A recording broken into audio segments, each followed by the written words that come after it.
Hello, hello, hello. Good morning, good morning, good morning. Minister, I'm moving it up so it's back to our height, minimum 6 foot.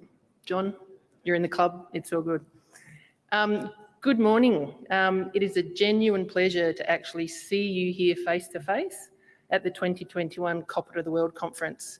I'd also like to thank our Western Australian colleagues who made the border dash as soon as the borders opened last week. We've missed you and really appreciate the effort that you've made to come here. We have moved to a face-to-face event, but we do still have our colleagues interstate and we have speakers from overseas who are online. So we're embracing the new hybrid existence. Making this technology possible, of course, is copper, which, if you haven't noticed, is the theme of today.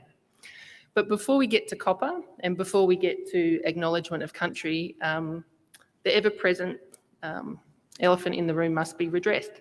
So this is how the COVID rules work at the Adelaide Convention Centre. You do not need to wear your mask seated at the table. I have just been updated because I was about to ruin your day and tell you to wear them seated at the table. You do need to wear them when you're moving around. You cannot eat food and drink while standing at the moment. Should you like to get some food and drink, please bring it back to your table where you can consume it. Now, later in the day, we will be having drinks after Copper to the World. Because of changes in numbers that will likely occur during the day, if we're under a number, which we will track, you'll be able to stand and drink and socialise in a way that we're more familiar with. So if that's going to put you off not coming to networking drinks at the end, hang on, I think we might be okay. General emergency, if you hear an alarm and an evacuation tone, please follow the exit signs. We have so many staff here for the convention centre today. They know what they're doing. Let's follow them. Toilets are located in this foyer. COVID, just checking. QR code. If you haven't QR coded, please QR code. It's so important and makes it so much easier for contact tracing. Just on where you're seated, they have asked, unless you have a particular issue with your neighbour, please come back to the same seat that you have started the day in, if at all possible. Again, it makes it a lot easier for contact tracing in the unlikely event that there is an issue related to this conference. The other COVID matter is we're using an app today. So you should have got an email to download an app so that instead of handing around a microphone or handing around germs, you can put your questions now online. If you don't have the app or you didn't get the email, please contact the wonderful staff at the registration desk and they'll be able to download that for you and sort it out. It's really, really easy to use. The Uranium Conference and many other platforms, I'm sure you're all aware of it. And so now we can move forward with the day's proceedings. I would first like to acknowledge that the lands upon which we are meeting today are the traditional lands of the Kaurna people, and we pay our respects to their elders past, present and emerging. The Department for Energy and Mining acknowledges Aboriginal people as the First Nations people of South Australia. We recognise and respect the cultural connections as the traditional owners and occupants of the land and waters of South Australia, and recognise that they continue to make a unique and irreplaceable contribution to the state. And so in that line of respect, to start our day, it's my absolute pleasure to welcome Robert Taylor, a Kaurna Ngarrindjeri man, who will provide a welcome to country.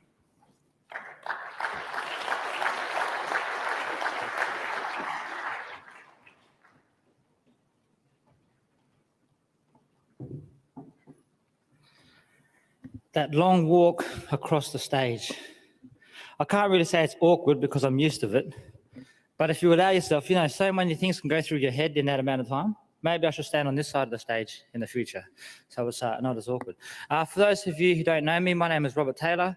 I come from 3 different Aboriginal groups, but I'll get into that in a second. But first of all, I'd like to just say that it's an honour to be here today. I'm here on behalf of Kuuma Karu Cultural Services, and I'll explain a little bit more about Kuuma Karu as I proceed with the Welcome to Country this morning.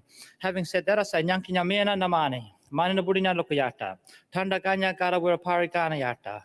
Nyanyari Robert Kari Karamil Taylor, Nyanyarinjeri Naranga Kumagana Miana, Mani Nyaglu Tampati Gana Miana, Kumanyaglu Pana Yatanga and Brendi, Tavandalo Bukyana, Dorkana Kumagana Miana Yadra, Nayakandalia, Yungandalia, Nachalya.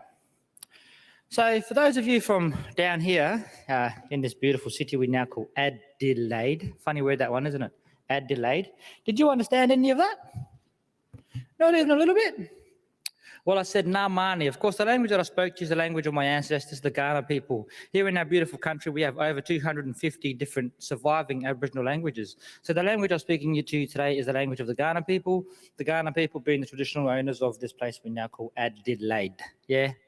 Or, for thousands of years, to Kaurna people and surrounding tribes, been known as Tarndaganya. Can you pronounce that one? Bit louder. Come on, you fellas. It's early. The sun's out. We're in for a couple warm days. Let's start warming our souls up a little bit, eh? Tarndaganya. Can you say that one again? Very good. So Tarnda is the big red kangaroo, yeah? And this is a special place. It's actually the dreaming place of the big red kangaroo. This dreaming story runs from here all the way through the middle of Australia, up to the Northern Territory. Of course, if you ask them up there, they'll tell you that it starts up there and it runs down here, yeah? Ganya is the rock. Many years ago, along the River Torrens, I don't like to use the term River Torrens. I prefer to use the term Gada-Wirrapurri or Red Gum River. So along the Gada-Wirrapurri, there used to be many rocks many years ago. And unfortunately, it was around the 1830s, 1836, a lot of them rocks were taken away from the river to help to build a church called Trinity Church here on North Terrace, where people actually exchanged them rocks for rations. So hence, you don't really see many rocks around Adelaide, but the name still stands, Tarndaganya. And it's the rocky place, but it's also the dreaming place of the big red kangaroo. On behalf of my Kaurna elders and ancestors, past and present, and Kaurna people still surviving today, and on behalf of all Aboriginal people here down here in Adelaide, I'd like to welcome you all here onto Kaurna land and acknowledge that this is the traditional land of the Kaurna people. I do tend to run away with the microphone when I get one, so please feel free to give me a wave at the back if I'm taking up too much time. Before I go any further, I'd just like to pay my respects to this instrument here, the humble didgeridoo. It doesn't traditionally come from down in this part of the country. It comes from the Northern Territory in a place called Arnhem Land, and its traditional owners are the Yolngu people. So it's very important that I pay my respects to the Yolngu people. When I say Mangmak Yolngu, we're just saying thank you to them for sharing this instrument with us. Of course, it's only been called a didgeridoo for about 40 seconds in the course of history, but for thousands of years been known as yiraki. Can you say that one? Very good. So it is a man's own instrument. When I was a young fellow going to school, there was rumours going around the schoolyard that if a woman played a didgeridoo, she'd fall pregnant. Not quite that easy, yeah? It's actually the opposite. When we had our ceremonies went for a long time, and when we play this instrument, the core of this instrument actually comes from down in the abdomen. The pressure comes from down here in the lower part of the stomach. And when we play, sometimes we're playing for hours, days, weeks, sometimes months for our ceremonies. So the pressure that it puts on women and the reproductive system is said to make women sick. Unfortunately, our ancestors found this out through trial and error. So it's very important and culturally appropriate that we respect, not only our culture, but other cultures throughout the world and their beliefs, because there are reasons for their causes. So it is, it's a humble instrument, but it is a man's own instrument. It did make it to this part of the country before the Western world, but not traditionally from down in this part of the country. I like to have some fun when I play the yiraki. I'm just gonna have a look. I'm pretty sure I've got a little bit of backup here. Test. Yep, there she goes. I like to have some fun. When we were younger, we did a lot of beatboxing and hip-hop songs and stuff like that. Have any of you seen me do the Welcome to Country before here in the audience? I absolutely love it. I know a few of the ministers may have, which is I really respect as well. But having said that, once again, I'm sorry if it gets repetitive. But I like to change it up a little bit. A lot of people, they jump up here and they do their Welcome to Countries. We've got a few members of our group around Adelaide that do it. And they have a jam on the ditch. But I like to tell a bit of a story. As I said, I used to do a bit of hip-hop, a bit of fun. I had a little girl put her hand up one time, probably about year 4 or 5. She said to me, about 10 years ago, she said, "Can you do Justin Bieber?" And I tell you what, I was in full flight this day in front of the assembly. I was in a really good mood, and I said, "Yeah, sure." You know that song, "Baby, baby, baby." So I tried it through the yiraki, and I tell you something, I'll never do it again. Since that day, I keep it traditional, yeah?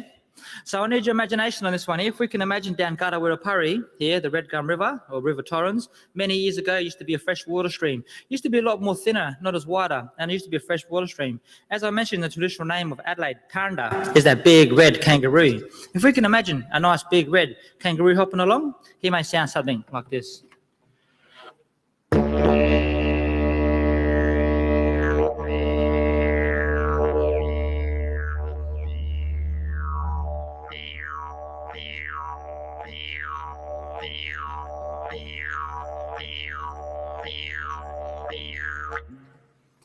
Of course, where you find a mummy kangaroo and a daddy kangaroo, quite often you'll find a baby joey.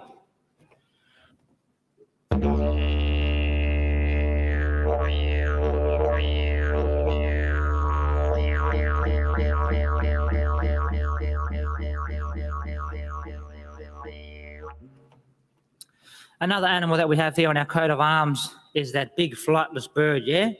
The emu. Now in Ghana language, we call him Cardi. Can you say that one? Cardi, not curry, Cardi, yeah? My late uncle who taught me, he said to me, curry can be very, very nice, Rob. But I can't eat it because the curry, the emu is actually my totem.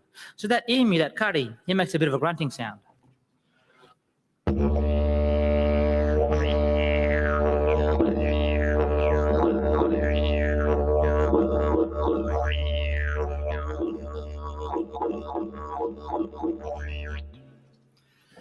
There's another animal out there that likes to have a good feed of the kangaroos and the emus. That's that wild dog, yeah? The dingo. We call him Gudley. Can you say that one? I hope you're paying attention because there's going to be a little piece of paper that's going to come around and you're all going to have to write on it. So we're going to see how much Ghana you're learning today, yeah? That Gudley howls like a wolf.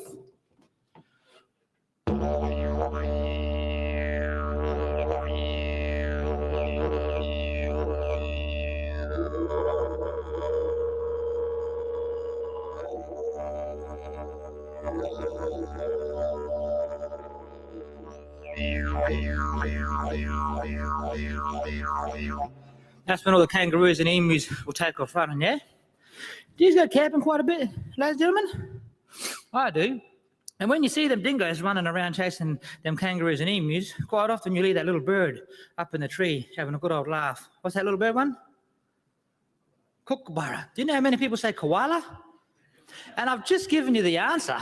I would prefer to hear magpie, you know?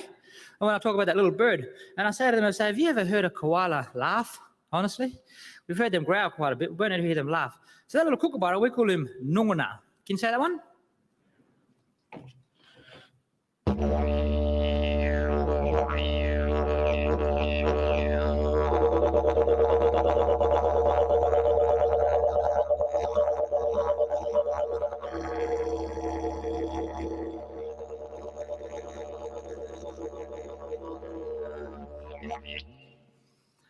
Now, I said to my daughters, it was actually only last week, I said to my daughters, I said, the next time we go up to the river, because that little kookaburra wakes me up at about 5:30, 6 o'clock every morning. I said, the next time we go up to the river, I said, I'm going to take my boomerang with me. Yeah? And when I hear that little nunguna at about 6 o'clock in the morning, I'm going to sneak out my tent and I'm going to chuck my boomerang at him. Now, we call the boomerang in Ghana language, wadna. Can you say that one? So the next time I hear that little kookaburra, he's going to get stung up by my wadna.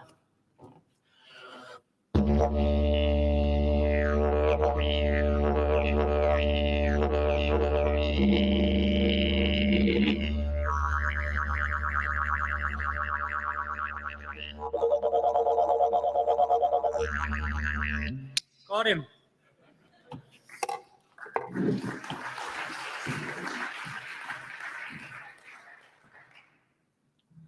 All right, ladies and gentlemen, just before I get out of here, I'd like to sing a song.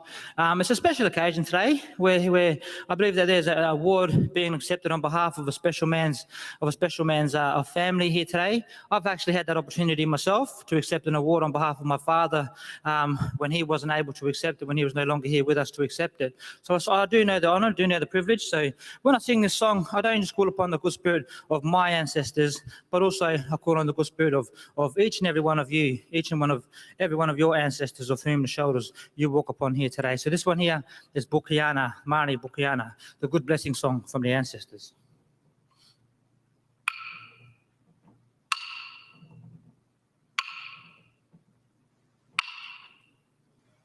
Bukiana!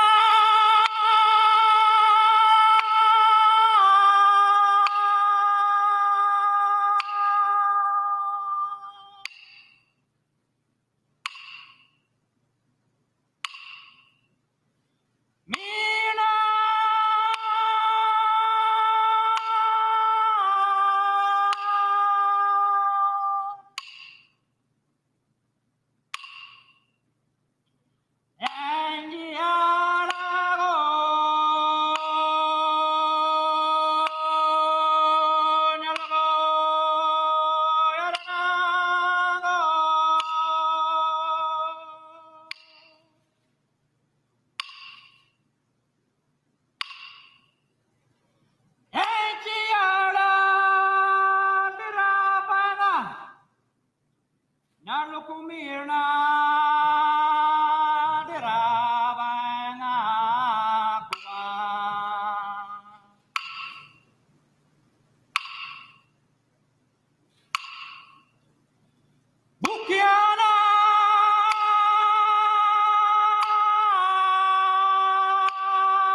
I'm not quite Justin Bieber, ladies and gentlemen, but I do believe that the ancestors would have heard that one, yeah? So it's a pleasure to be here today. Once again, on behalf of Kuuma Karu dance group. Kuuma Karu means one blood in Kaurna language. In our group, we represent many different Aboriginal groups. Me and myself, I come from the Ngarrindjeri from the Coorong, the Narungga from the York Peninsula, and the Kaurna people from here in the Adelaide Plains. So I think our group, Kuuma Karu, Kuuma being one, Karu being blood, Kuuma Karu is very suitable for the name of our cultural services that we run. So it's a pleasure to be out here today. Just before I leave, I'd like to just mention that when I do my welcome to country, I don't do my welcome to country at Jews. I've seen many over my life, and as I was coming up as a young boy back in them days, I used to think to myself, I thought, you know what, when I get my opportunity, if that time comes, I thought I'm going to do mine a little bit differently. So I think it's very important that we don't forget that this is the traditional land of the Kaurna people. We mustn't forget that, no matter where we travel throughout the world or throughout our country.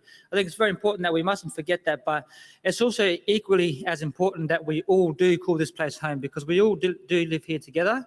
We all respect this country together. We all must respect each other and walk together in harmony as one, and let this spring weather bless us, yeah? We don't have a term for goodbye because goodbyes are so final. It's like goodbye, we're never going to see you again. And oh, sorry, just before that, to our guests that travelled from further, from far and wide, while you're here in our country, please make yourself at home. Please call this place home while you were here. So our term for goodbye is, it's not goodbye because that's too final. So we say nakura. Can you say that one? Nakura. So for myself, it's a pleasure and an honour to be out here today, this morning, to welcome you to country. And I say Nachalia, thank you, and Nakura, until we meet again. Thank you very much.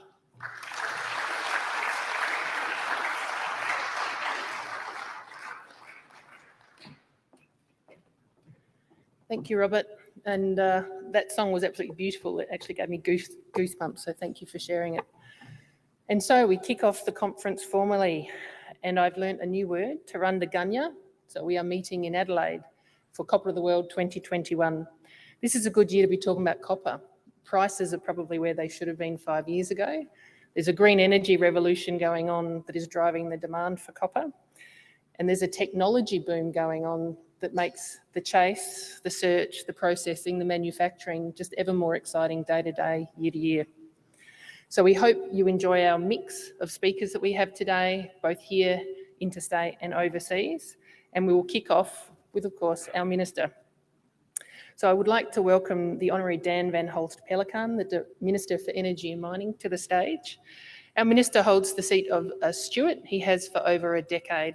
Since becoming the Minister for Energy and Mining in March 2018, the Minister has overseen a number of energy-related initiatives that, tie beautifully to copper. The home battery scheme, grid-scale batteries, and the virtual power plant. He's also successfully passed mining legislation through Parliament and, very important in the current circumstance, has overseen the continuation of mining and exploration in the state due to the COVID pandemic. We thank our community, we thank yourselves for that collaboration that has allowed that to continue. And so now, please welcome Minister Dan van Holst Pellekaan.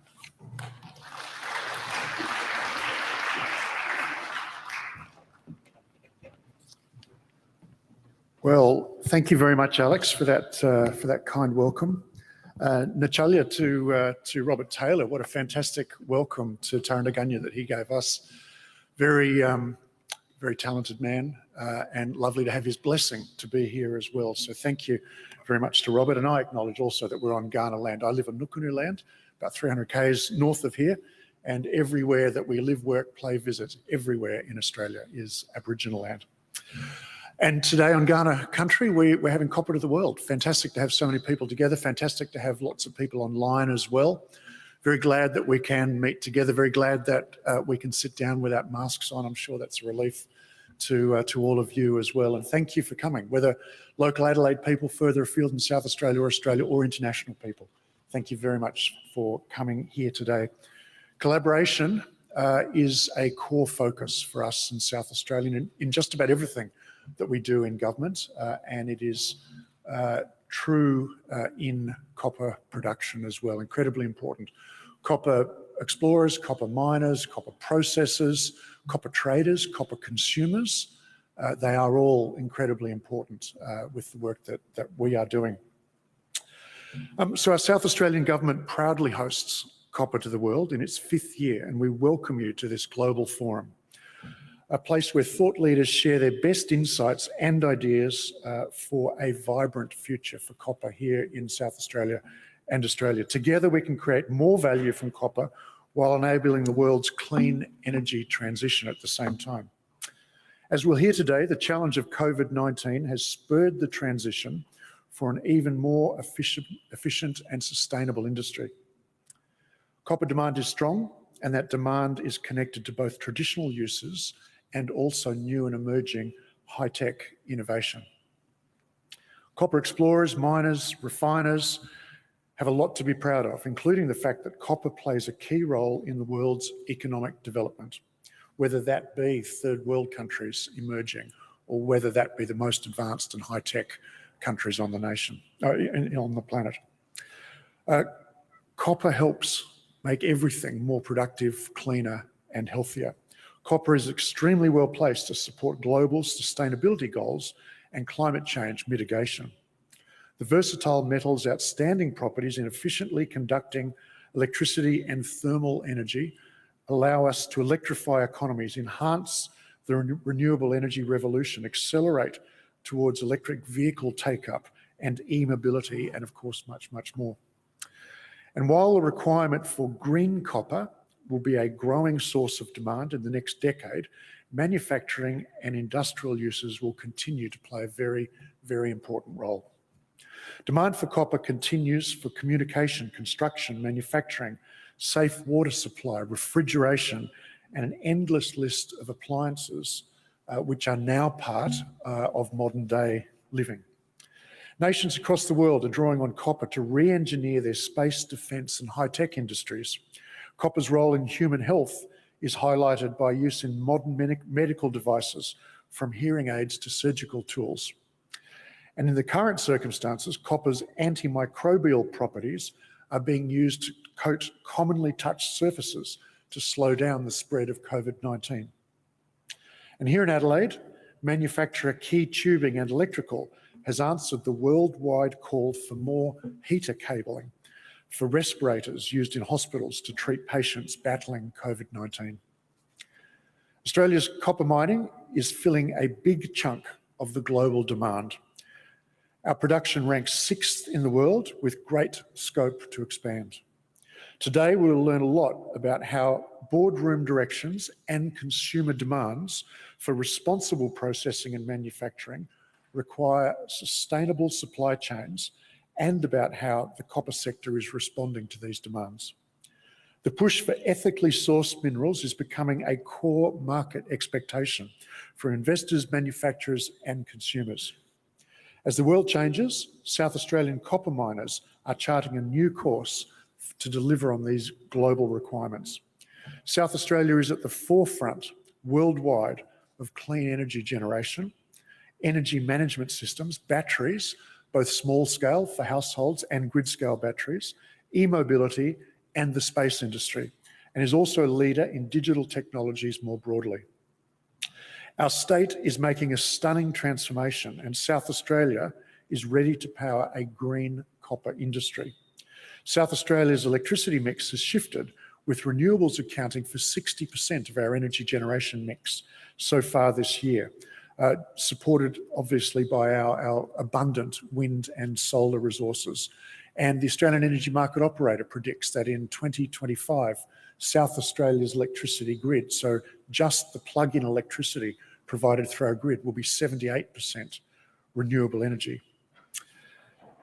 With abundant sun and wind and a vibrant renewable energy pipeline, we are well on the way to achieving our net 100% renewable energy generation in South Australia by 2030. We will achieve that. We will achieve it.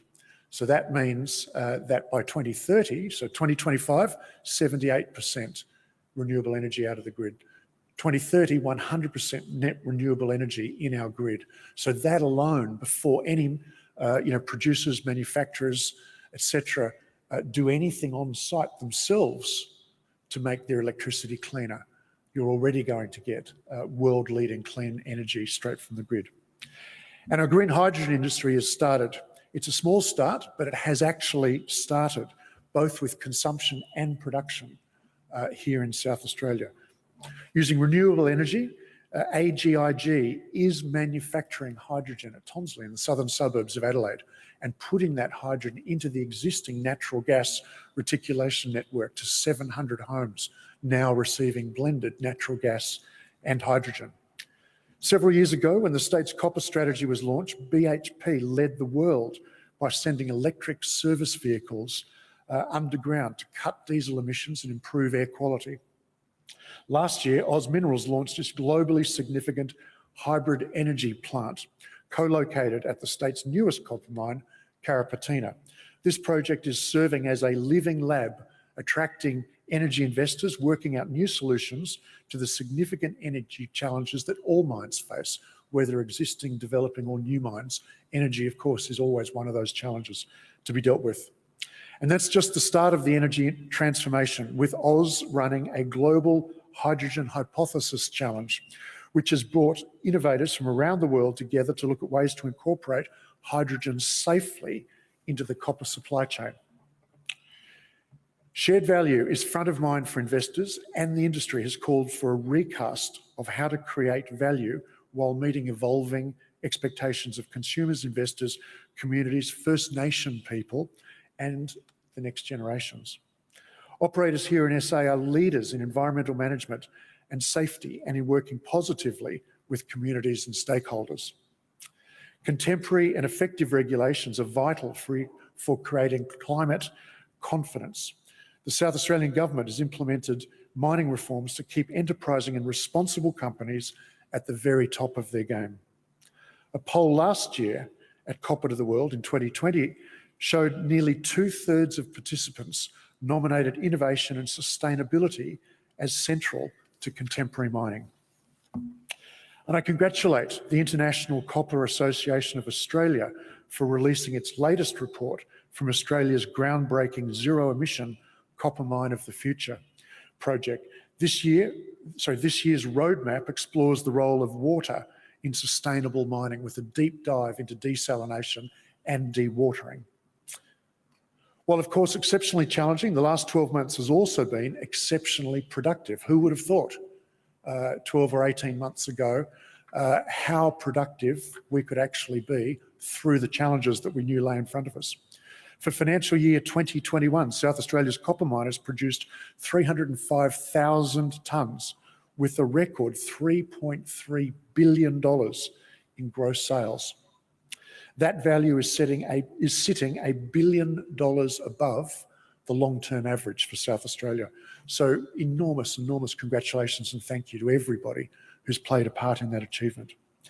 The cooperation of operators throughout the resources industry through the pandemic has further elevated Australia's standing as a safe and reliable and responsible copper producing jurisdiction. Now, it gives me great pleasure to announce a new project with terrific potential to further transform and increase the value of copper mining in South Australia. Our government's Jobs and Economic Growth Fund is investing $2 million towards a $7.3 million trial at Hillgrove's Canman 2 copper mine, just southeast of Adelaide.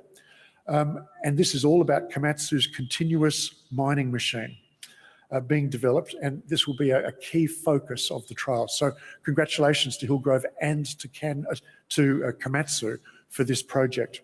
The machine, much like a sophisticated autonomously operated tractor, has enormous potential to make underground hard rock mining safer, faster and more cost effective while cutting emissions. It offers the ability to access and extract high-value zones of economic copper ore more quickly and has attracted widespread interest from industry. And industry, I'm advised, will also have the opportunity to actively observe while this trial is underway. So congratulations again to Hillgrove and to Komatsu. This time last year, Oz Minerals officially launched South Australia's newest major copper mine at Carrapateena, and from day one, it has been achieving great results, and from day one, Oz has been planning an expansion of this fantastic mine. And this month, we have the exciting news that Oz's Prominent Hill Wirra Shaft expansion has been approved by its board. $600 million investment, the continuation of 1,200 jobs on site through to 2036, and a boost to copper production by nearly a quarter and a 20% reduction to costs. So another truly outstanding achievement. Congratulations to BHP's Olympic Dam for producing the highest amount of copper, 205,000 tonnes, highest amount of copper that BHP has ever achieved at Olympic Dam since acquiring that mine. And a significant investment is underway for its smelter maintenance campaign to enhance long-term productivity. In an exciting new chapter at Canman 2, Hillgrove is also fast-tracking the development of its copper-gold production opportunities with underground mining below its existing open-cut pit. Successful operation is key to expanding our copper industry, as I'm sure you all know. Hosting 2/3 of Australia's copper resources, SA has 120 explorers working across 400 exploration licenses for copper.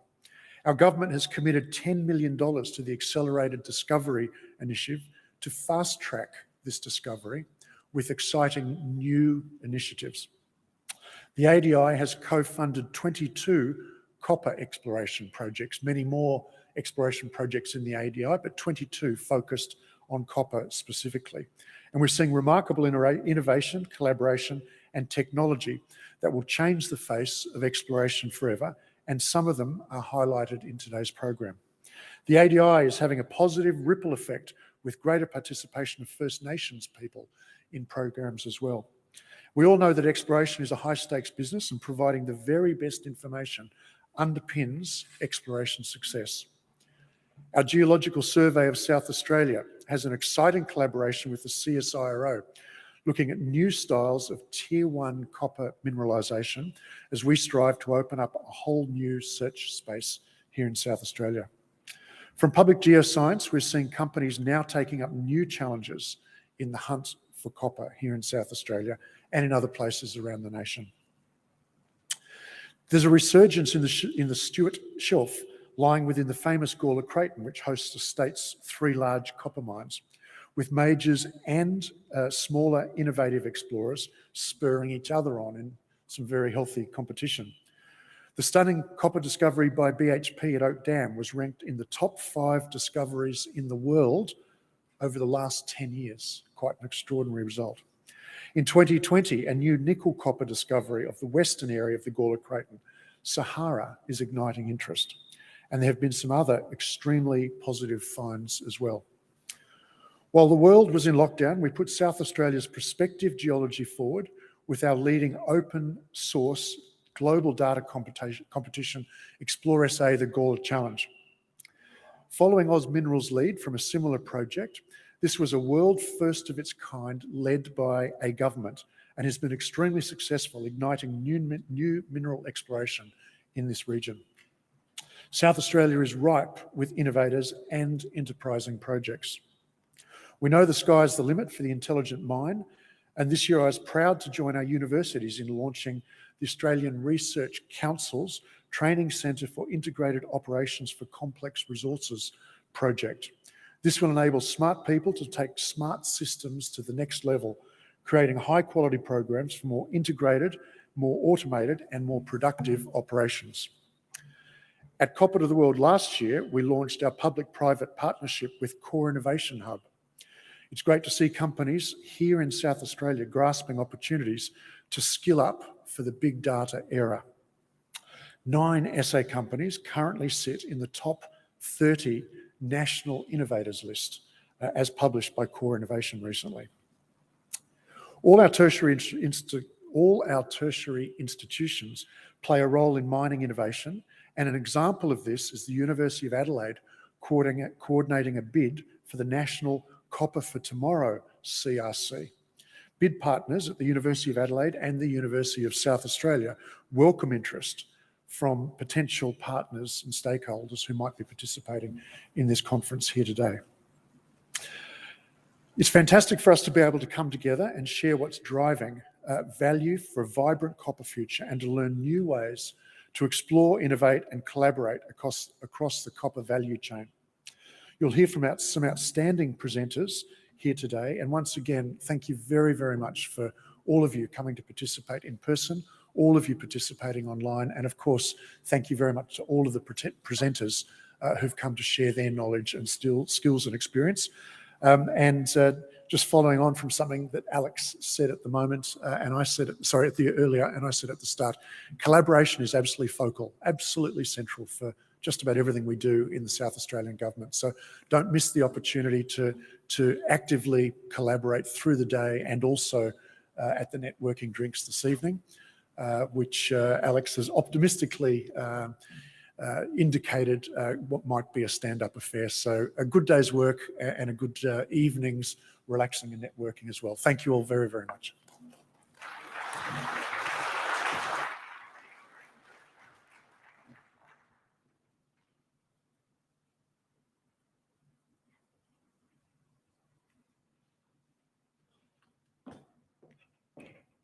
Thank you, Minister. So, we're doing something quite special this morning that I think is a great privilege for our team to be able to support. And it's a presentation. It's in honour of the greatly respected Roy Woodall. The Australian Geoscience Council launched the Roy Woodall Medal in 2020. The medal recognises scientific excellence in both mineral exploration and the documentation of world-class mineral systems. In 2020, the inaugural winner of the medal was announced, but due to COVID, no surprise, there were restrictions and it was unable to be presented in live real time. Well, we're going to remedy that today. To tell you more about the award and the winner, I would like to invite John Wronski, the Chairman of the Australian Geological Council, to the stage, and I would also like to invite Barbara Woodall and Kathy Ehrig.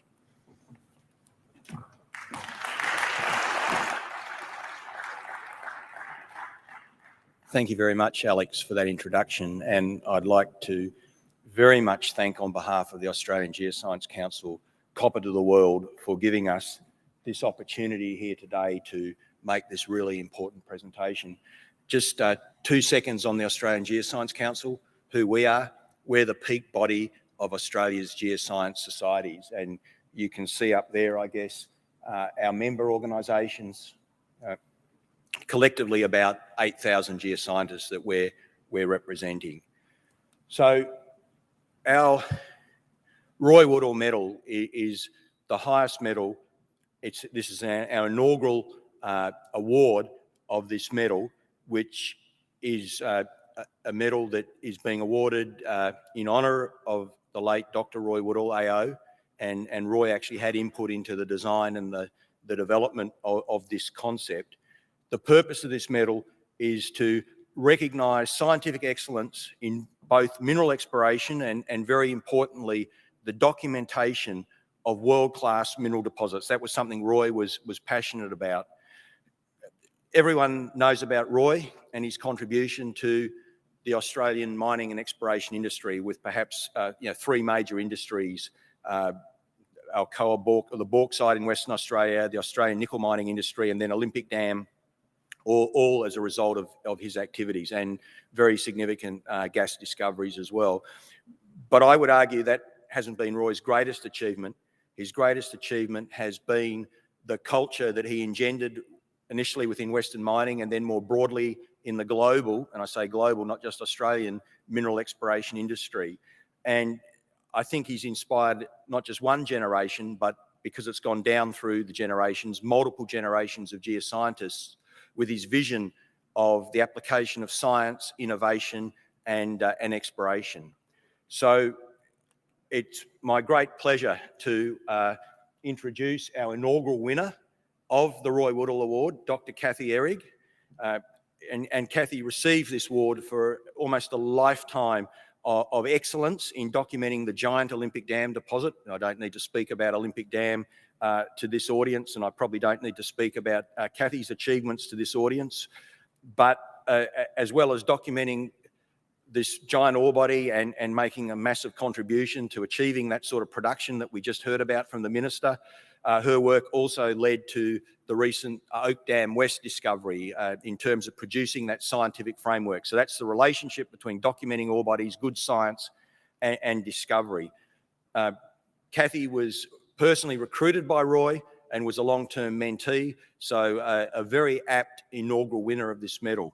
So now I would like to invite Barbara Woodall. It's my great pleasure to invite Barbara Woodall to come to the stage and formally present this medal to Kathy. And I think Barbara's going to make some comments, and then I expect Kathy will make some comments as well.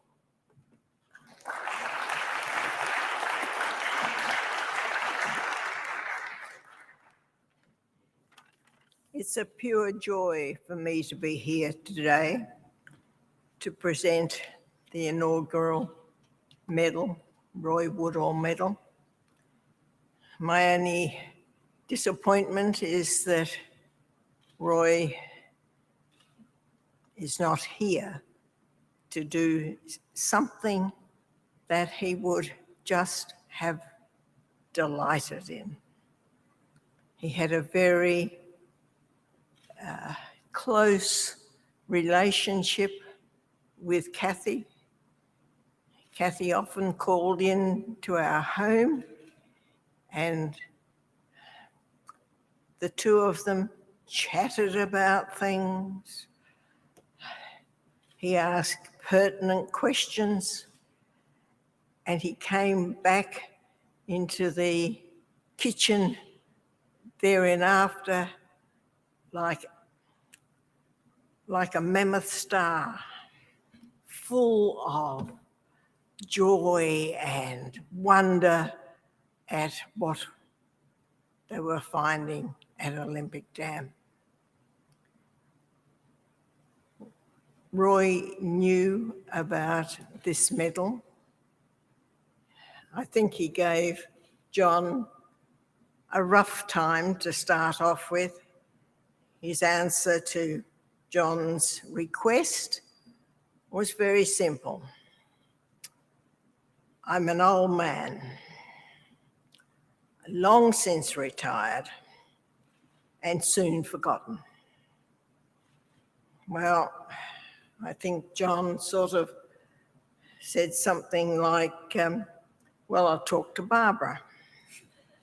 So we had a little chat about this, and I said, yes, you're old. Yes, you've long since been retired. And then, not knowing what was to come, sort of said, yes, you may be nearly 90, but, you know, you're still doing things. Well, that didn't happen. But he knew the inaugural owner of this medal would be his soulmate, Kathy. And it is with great, great pleasure and joy for not only me, but our family, that this medal that I am going to give now to Kathy.